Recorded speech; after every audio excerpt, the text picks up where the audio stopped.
네, 오늘 본문 말씀을 가지고 십자가 외에는 이란 제목으로 함께 은혜를 나누고자 합니다. 프랑스의 소설가 베르나르 베르베르가 쓴 웃음이라는 책이 있습니다. 이 책에 이런 이야기가 나옵니다. 2살 때, 우리도 교회 아기들이 4명이나 있는데 2살 때 자랑거리가 뭘까요? 2살 때 똥 오줌 가리는 게 자랑이래요. 2살 때. 3살이 되면은 이가 났어. 이가 나는 게 자랑이고, 12살이 되면 친구들이 있다는 것이 자랑이고, 18살 때에는 자동차를 내가 운전해서 운전 면허가 있다는 게 자랑거리고, 20살 때에는 사랑할 수 있다는 게 자랑거리고, 35살이 되면은 돈을 내가 이제 많이 번다. 돈인 번다는 게 자랑거리라고 해요. 그런데 재미있는 사실은 뭐냐면 40대가 넘어가고 나면은 이 자랑거리가 이제는 뭐가 되느냐? 거꾸로 된대요. 거꾸로. 그래서 50대 나 이제 돈 많아. 돈 많은 게 자랑이고, 60대가 되면은 그래도 아직까지 내가 사랑할 수 있다. 이게 자랑이고요. 70대가 되면은 아직 내가 운전할 수 있어. 이게 자랑이고, 75살이 되면은 아직 친구들이 남아 있다는 게 다 가잖아요. 그러니까 친구들이 남아 있다는 게 자랑이고, 80살이 되면은 아직 이가 있어서 먹을 수 있다는 거, 씹을 수 있다는 게 자랑이고요. 85살이 되면 자랑거리가 뭐냐? 처음으로 돌아가는 거예요. 내가 똥 오줌 가릴 수 있다. 이게 자랑이라는 거예요. 왜냐하면 넘어가기 시작하면 이제 그게 어려워지지 않습니까? 결국 인생이라는 게 뭐냐? 너나 할 거 없이 똥 오줌 가리는 거 배워서 자랑하다가 사는 날 동안 똥 오줌 내 손으로 가리는 것으로 망함하는 것이, 그것이 인생이다 라고 이 책은 우리에게 꼬집어주고 있는 것 같습니다. 솔로몬의 고백처럼 참 헛된 것이 여러분 인생이지 않습니까? 이 글을 통해서 우리가 귀한 것을 깨닫게 되는 것 같습니다. 첫 번째는 뭐냐면 인생은 자랑하며 살다가 자랑으로 끝난다는 거예요. 그럴 때 있잖아요. 하다 보면 요즘 살만 난다. 그러면 언제 살만 나는 거예요? 내가 자랑할 거리가 많이 있을 때 살만 나는 거예요. 그렇지 않습니까? 우리 아버님이 옛날에 우리 형님들이 결혼을 늦게 했거든요. 옛날에 환갑이 지나셨는데도 손주가 없었어요. 손주가 결혼들을 안 해가지고, 아들놈들이 외손주는 있는데, 그러니까 제가 막내인데 저보고 심지어 우리 아버님이 그랬어요. 너 빨리 장가 가라. 너라도 결혼을 해가지고 막 20살 넘었는데 손주를 안겨다오 할 정도로. 왜냐? 그 나이가 되면은 뭐냐면 그게 있는 게 자랑이잖아요. 없으면 남들은 다 손주 보는데 없으면 뭐예요? 살만 안 나는 거예요, 이게. 그러니까 여러분, 인생이라는 게 자랑거리가 있으면 살만한 거고, 자랑거리가 없으면 살맛이 안 나는 거죠. 둘째로 인생의 자랑은 대부분 허탄한 자랑이라는 것입니다. 똥 오줌 가리는 게 이렇게 자랑거리가 되겠습니까? 돈 버는 거 자랑, 또는 건강, 결국 자기 자랑이고 모두 허탄한 자랑 아니겠습니까? 야고보 4장 16절에 이제도 너희가 허탄한 자랑을 하니 그러한 자랑은 다 악한 것이다. 이렇게 성경은 이야기하고 있습니다. 왜냐하면 금방 없어질, 여러분, 솔로몬이 입은 영광이 들의 꽃보다도 못하고 그랬는데 들의 꽃이 그러면 얼마나 큰 영광을 입은 겁니까? 그렇지만 여러분, 동품 한번 확 불가하면 어떻게 해야 돼요? 시들어가지고 말라 죽어 떨어지는 것이 들의 꽃 아니에요? 그러니까 그만큼 뭐하다는 거예요? 헛되다는 거죠. 헛되다.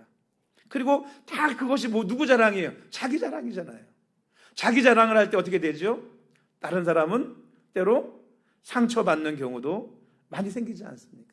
여러분, 다 허탄한 것이고 악한 것이라고 야고보 사도는 야고보 4장에 성경은 우리에게 알려주고 있습니다. 오늘 본문에도 2가지 자랑이 나옵니다. 첫째의 자랑은 뭐냐면 육체로 자랑하는 것이고, 두 번째 자랑은 십자가를 자랑하는 것입니다. 여러분, 당시 초대교회는 많은 혼란을 겪고 있었습니다. 예수님께서 십자가에 달려 죽으시고 부활하시기 전까지는, 성령 받고 초대교회가 생기기 전까지는 생겨져 하는 과정 속에서 생겨난 혼란이 뭐냐면, 유대인들은 할례를 받고 어렸을 때부터 율법을 지켰습니다. 율법을 지켜서 구원을 받는다라고 믿고 일생을 살았어요. 그리고 할례 받은 것이 이 사람들에게는 어마어마한 자랑이에요. 왜냐하면 하나님께서 아브라함에게 하신 약속 아니겠습니까? 그래가지고 우리는 선민이야, 하나님의 택한 백성이야, 할례 받은 백성이야, 율법은 지키지도 않으면서도 제대로, 그리고 이것이 뭐냐 하면 자랑거리가 되고, 그러니까 할례 받지 않은 이방 사람들에 대해서는 저들은 할례도 받지 않은 족속, 율법도 알지 못하는 백성, 그래도 뭐예요? 무시했어요. 그것이 그들에게 얼마나 육체적인 자랑이 되었는지 모릅니다. 그런데 예수님이 부활승천하신 다음에 그들이 예수님의 말씀을 듣고 나서 정리된 진리가 무엇입니까? 율법을 지켜 구원받는 것이 아니고 예수 그리스도를 믿음으로 말미암아 구원받는다. 심지어는 이방인들에게까지도 말씀을 전하니까 성령이 임하고 그들도 방언을 하고 은사가 나타나고 하는 모습을 보면서 이방인이나 우리나 다 똑같이 예수님을 믿음으로 말미암아 성령 받고 구원받는다라고 이야기를 하게 되었습니다. 그게 예루살렘 첫 번째 총회에서 결정된 결정사항이었거든요. 사도행전에. 그런데 그럼에도 불구하고 어떤 혼란이 있느냐? 어떤 유대인들은 율법을 지켜야만 구원받는다. 아직도 지금까지 지켜온 율법을 통해 구원받는다는 것을 뭐하지 못하고 놓지 못하는 사람들이 있어요. 놓지 못하는 사람들. 왜? 억울하잖아요. 내가 평생 율법 지켜 구원받는 줄 알고 살았는데 율법을 지켜 구원받는 것이 아니고 예수님을 믿어야 구원받는다니. 이게 받아들여지겠어요? 안 받아들이는 사람들이 있는 거예요. 안 받아들여. 왜 안 받아들여지느냐? 억울한 거지. 지금까지 한 게. 이게 포기할 수 없는 거예요. 두 번째는 뭐냐면 이거를 좀 합리화하는 사람들이 있어요. 합리화하는 사람. 어떤 사람들이냐? 오늘 나오는 사람들이 그런 사람들이죠. 율법도 지켜야 되고 예수님도 믿어야 구원받는 거지 예수님만 믿어서 안 된다. 이방인이라도 예수님을 믿었다면 너희들도 뭐해라? 우리처럼 할례 받고 우리처럼 율법을 지켜라 라고 하는 사람들이 있는 거예요. 그리고 예수님을 믿었지만 할례도 받지 않고 율법도 지키지 않는 사람들에게는 뭐예요? 핍박을 하는 거예요.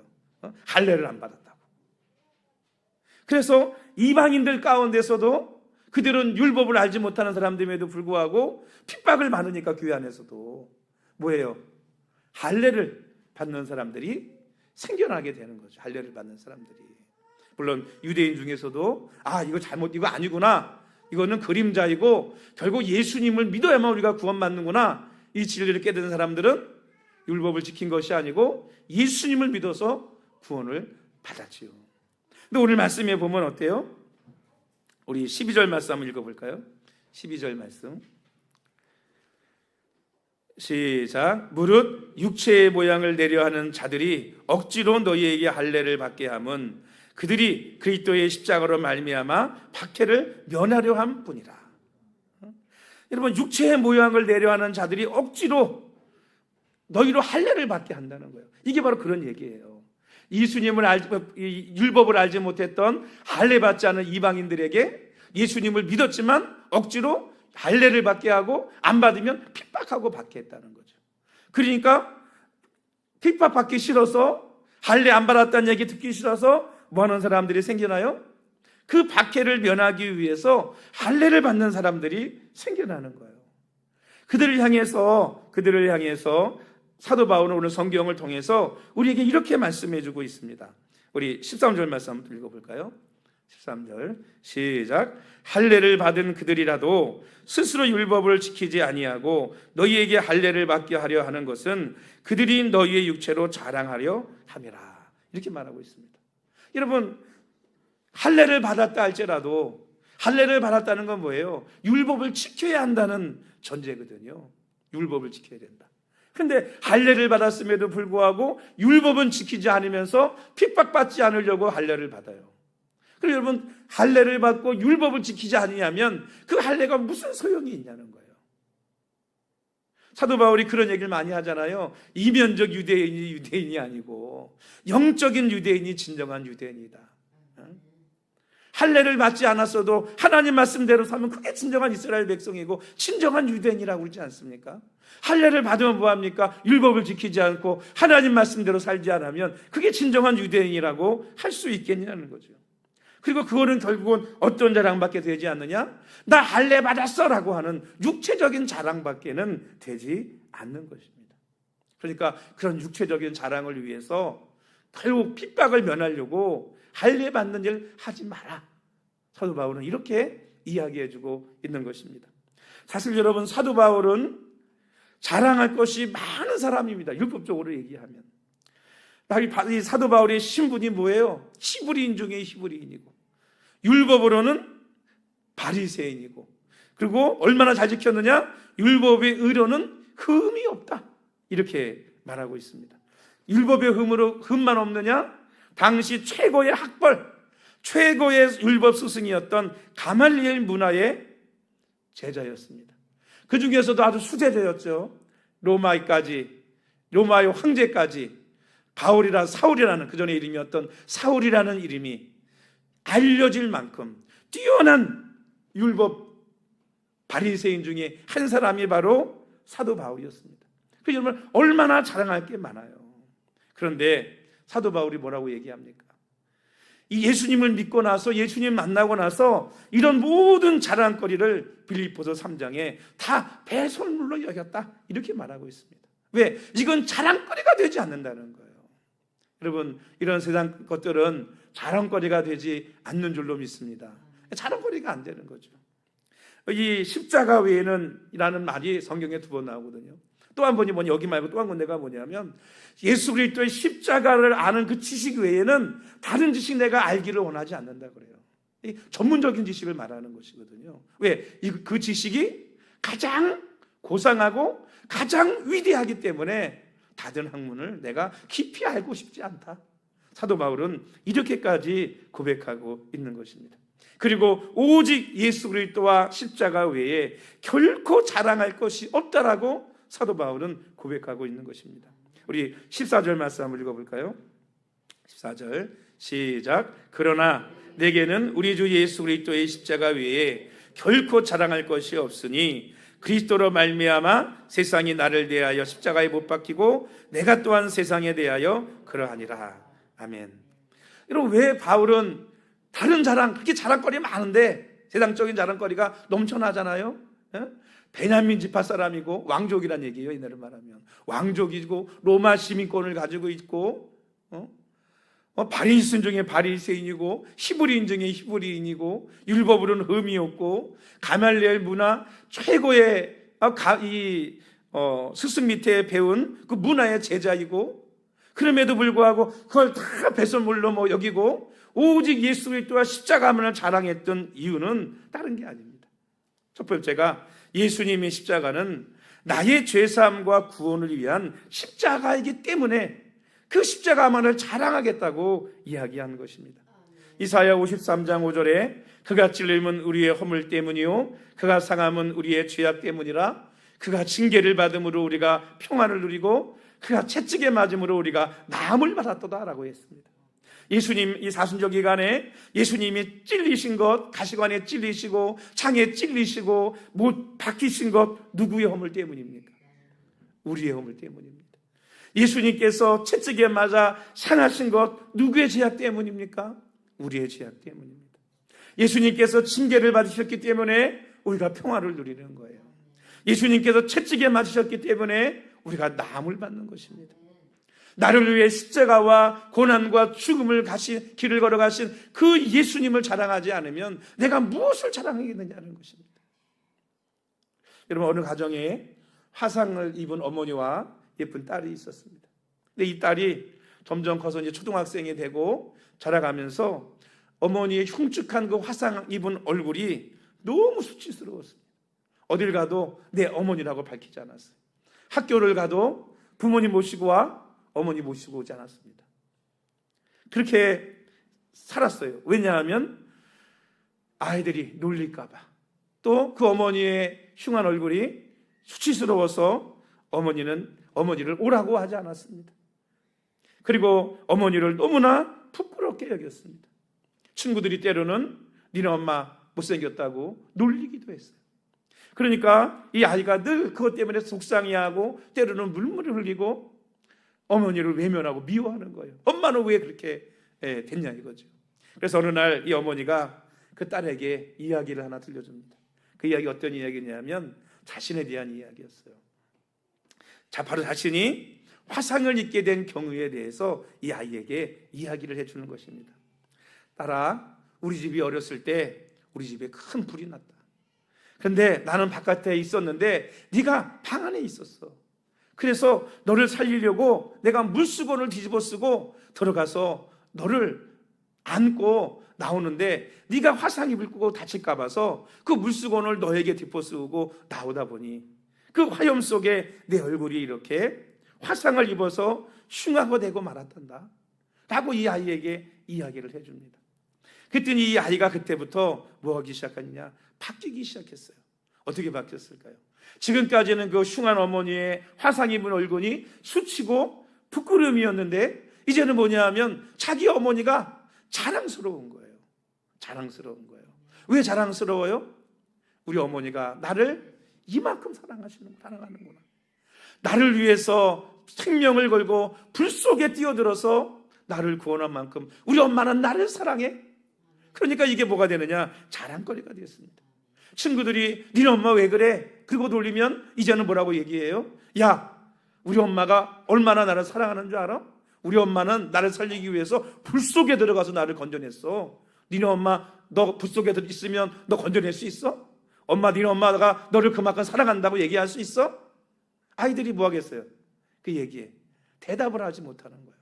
오히려 부러워하는 아이들도 생기게 되었다는 것입니다. 사랑하는 성도 여러분, 바로 우리도 마찬가지입니다. 예수님의 십자가는 결코 수치스럽거나 부끄러운 것이 아닙니다. 예수님의 십자가는 여러분 우리의 자랑입니다. 하나님이 우리를 얼마나 사랑하시는지 확증하고 증명해서 보여준 너무나 확실한 사건이 바로 예수님의 십자가입니다. 사랑한다고 얘기하지 않고 아무런 희생을 하지 않는다면 그 사랑을 무엇으로 증명할 수 있겠습니까? 그러나 우리 하나님은요, 내가 너를 사랑한다는 증거를 무엇으로? 예수님의 십자가를 통해서 우리에게 확실하게 보여주신 것입니다. 그래서 여러분, 한 영혼이 천하보다 귀하다고 얘기하는 거예요. 왜? 자기 아들을 십자가에 내어줄 만큼 하나님은 우리를 너무나 사랑하시기 때문입니다. 할렐루야. 그러니 여러분, 그 예수님의 십자가는 우리의 뭐가 되어야 돼요? 자랑이 되어야 됩니다. 요즘 뭐 예수 믿는다는 얘기하기 어렵다 그래요. 교회 다닌다면 이상한 얘기도 하고, 교회를 요즘 왜 다녀? 그만큼 교회의 신뢰가 많이 떨어졌어요. 옛날에는요, 교회 다니는 사람들이 믿었어요. 교회 다니세요? 그럼 믿을만 하지. 요즘은 믿지 못한 이런 시대가 된 것 같아요. 여러분, 그 사람들은 하나님의 사랑을 알지 못하고 예수님의 십자가의 죽음의 의미가 무엇인지 알지 못합니다. 그러니 여러분, 그들이 우리에게 뭐라 할지라도 오늘 우리는 결코 나를 위해 십자가를 지신 예수님을 부끄러워할 필요가 없어요. 여러분, 우리의 자랑이 되어야 될 줄로 믿습니다. 왜? 그로 말미암아 우리가 하나님의 자녀가 되고 천국 백성이 되지 않았습니까? 이것이 우리가 얼마나 큰 하나님의 은혜이고 하나님의 축복입니까? 여러분, 하나님의 자녀가 된 것이 부끄러워요? 천국 백성이 된 것이 부끄럽습니까? 영광이고 기쁨이고 자랑인 줄로 믿습니다. 여러분, 예수님의 십자가를 자랑하며 살아갈 수 있는 그런 저와 여러분이 되기를 주님의 이름으로 축복합니다. 두 번째는요, 예수님의 십자가를 자랑해야 될 이유는 그리스도로 말미암아 세상이, 우리 아까 읽었죠? 세상이 나에 대해서 못 박히고 내가 또한 세상에 대해 십자가에 못 박혔기 때문에 오늘 우리는 예수님의 십자가를 자랑해야 되는 것입니다. 즉, 세상도 나에 대해 죽고 나도 세상에 대해서 죽었어요. 여러분, 죽은 사람한테 내가 아무리 자랑한들 무슨 소용이 있습니까? 그 사람이 알아줘요? 죽은 사람 무덤 앞에 가가지고, 야, 나 금가락지 꼈다, 나 비싼 옷 입었다, 나 비싼 자동차 끌고 왔다, 자랑하면 그 사람이 부러워할까요? 그거 들어줄까요? 자랑할 필요가 있어요, 없어요? 필요가 없어요. 반대로 세상도 내가 세상에 대해 죽었는데 죽은 나에게 뭘 갖다가 걸어준들 내가 무슨 소용이 있습니까? 갈 때 뭐 가져가는 거 있습니까? 갈 때 똑같더라고요. 그냥 수의 하나 입든지 아니면 평소에 입던 옷 중에 그냥 깨끗한 옷 하나 입고 가는 거지, 뭐 자랑할 게 거기에 죽었는데 뭐가 있습니까? 자랑할 게 아무것도 없는 것입니다. 여러분, 저와 여러분은 세상에 대해서는 죽고 하나님께 대하여 산 사람들인 줄로 믿습니다. 할렐루야. 그러니까 세상의 자랑, 세상의 영화, 세상의 영광, 이게 결코 우리의 자랑거리나 우리의 삶의 목표가 아니라는 거예요. 여러분, 찬송가 94장, 이분이 오늘 금주의 찬양인데 여러분 잘 아시는 주 예수보다 더 귀한 것은 없네라는 찬양입니다. 이 찬양은 조지 시어라고 하는 분이 작곡을 한 곡입니다. 이분은 미국의 경제 대공황 시기에 가난해서 대학도 가지 못했습니다. 학교를 그만두고 보험회사를 다녔습니다. 우연한 기회에 미국 NBC 라디오 프로그램에 출연해서 노래를 부르게 되었습니다. 근데 이분은 목소리가 아주 바리톤 목소리인데 아주 매력적인 목소리였던 거예요. 그래가지고 이 노래가 방송이 라디오에 나간 다음에 아주 청취자들의 반응이 뜨거웠습니다. 그래서 여기 프로그램 저기 프로그램 막 부르기 시작을 했어요. 대중에게 인기를 끌게 되고, 그러니까 경제적인 어려움도 여러분 해결되게 되었습니다. 그런데 이 어머니가 기도하는 어머니예요. 그런데 이 아들이 이렇게 세상 방송에 세상 노래로 막 화려하게 나가는 것이 도대체 내키지 않았어요. 이 아이가 세상으로 잘못된 길로 갈 것 같은 거예요. 하나님을 떠나서. 그래서 기도하다가 어느 날 자신이 암송하는 시편 한 편을 시어에게 들려줬습니다. 이 시어는 이 시편을 암송하다가 큰 감동을 받았어요. 그리고 마음 저 깊은 곳에서 울려나오는 음성을 듣게 되었습니다. 세상의 성공에 기뻐하는 나를 과연 하나님께서 기뻐하실까? 라는 음성이에요. 그 질문에 마음을 새기고 그 시편을 묵상하다가 멜로디가 머릿속에서 떠오르게 됩니다. 멜로디가. 그래서 그 곡을 막 받아 적어요. 그래서 곡을 붙이고 가사를 붙이고, 그 곡이 뭐냐? 주 예수보다 더 귀한 것은 없네. 찬송가 94장입니다. 그날 그 주일에 교회에 가서 이 곡을 찬양을 드렸더니 성도들이 큰 은혜를 받았고 자신도 찬양하며 뜨거운 주님의 부르심을 받게 되었습니다. 그래서 그 후에 시어는 방송국 출연을 다 거절하고 세계적인 전도자 빌리 그레엄 목사님과 함께 60년 동안 동역을 합니다. 그리고 이분이 집회에 다니며 찬양을 하는 동안 누적 관중의 수가 2억 명이나 되었다고 해요. 2억 명. 세속음악에서 끝없이 러브콜이 왔지만 다 거절하고 찬송 앨범만 70개를 출간했다고 합니다. 여러분, 특별히 2절 찬양이 오늘 말씀과 잘 어울리는 찬양인 것 같습니다. 주 예수보다 더 귀한 것은 없네.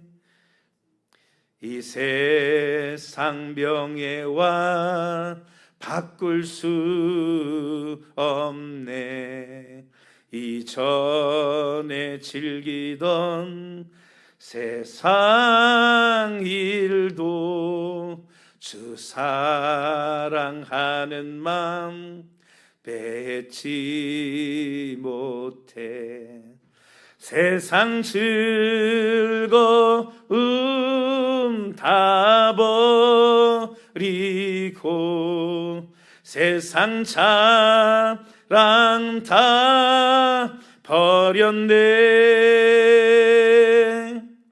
주 예수보다 더 귀한 것은 없네. 예수밖에는 없네. 할렐루야. 세상 명예, 세상 즐거움, 세상 영광 다 버리고 누구밖에 없다? 예수밖에 없다. 예수님의 십자가밖에 없다는 것. 왜? 그것이 우리의 자랑이 아니기 때문입니다. 이 세상에 아무리 돈을 많은들 여러분 갈 때 다 싸가지고 갈 수 있겠습니까? 빈손으로 왔으니까 갈 때 빈손으로 갑니다. 할렐루야. 우리의 자랑은 예수님의 십자가이고 하나님의 사랑이고 우리를 예비한 하나님의 나라가 우리의 자랑이 되어야 될 줄로 믿습니다. 오늘 저와 여러분은 구원받은 하나님의 백성들인 줄로 믿습니다. 나를 위해 십자가에 죽으신 그 주님을 자랑하고 기뻐하고 찬양하며 살아갈 수 있는 성도들이 되시기를 축원합니다.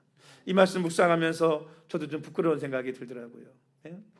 예수님 자랑하고 십자가 기뻐해야 되는데 때로 보면은 세상 것들 때문에 기뻐하고 세상 것들 자랑하고. 여러분, 근데 다 뭐예요? 헛된 거예요. 헛된 거예요. 우리 15절 말씀 다 같이 읽을까요? 마지막 15절 말씀 시작. 할례나 무할례가 아무것도 아니로되 오직 새로 지으심을 받은 것만이 중요하니라. 여러분, 할례 받았느냐 무할례냐, 세상적인 자랑, 육신의 자랑 아무것도 아닙니다. 세상의 자랑, 부귀영화도 아무것도 아닙니다. 그리고 오직 새로 지으심을 받은 것만이 중요하다고 했습니다. 예수님 믿고 세상에 대하여는 죽고 하나님에 대하여 산 자가 된 즉 거듭난 영혼만이 중요한 것입니다. 구원받은 하나님의 백성, 천국 백성이 중요한 것입니다. 그것이 우리의 진정한 자랑이고 멸관인 줄로 믿습니다. 여러분, 내가 하나님의 자녀가 됐다는 것, 내가 죄사함 받고 구원받았다는 것, 나를 위해 예수님이 십자가에 죽으셨다는 것, 그것이 저와 여러분의 자랑이 되기를 주님의 이름으로 축원합니다. 우리 마지막 16절 읽고 우리 마칠까요? 16절 시작. 무릇 이 규례를 행하는 자에게와 하나님의 이스라엘에게 평강과 긍휼이 있을지어다. 예수님 믿고 거듭난 하나님의 백성으로 이제 예수님의 십자가만을 자랑하는 그런 저와 모든 성도님들에게 하나님의 평강과 긍휼이 있다라고 말씀하고 있습니다. 하나님의 축복이 있을 줄로 믿습니다. 하나님의 은혜가 있을 줄로 믿습니다. 기도하십시오.